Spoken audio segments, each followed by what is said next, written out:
Welcome to appleguide. In this video, we're going to show you how to enable split screen on iPad, iPhone, and iPod Touch. Go to Settings, click on Accessibility, and then click on Spoken Content. Then you need to enable split screen. Close this. Now let's go to the Guardian newspaper.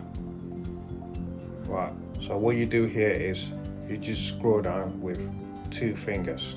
UK Daily Tuesday the 25th of October, 15 degrees Celsius, 15 degrees Celsius. Enable split screen on your iPad, iPhone or iPod Touch.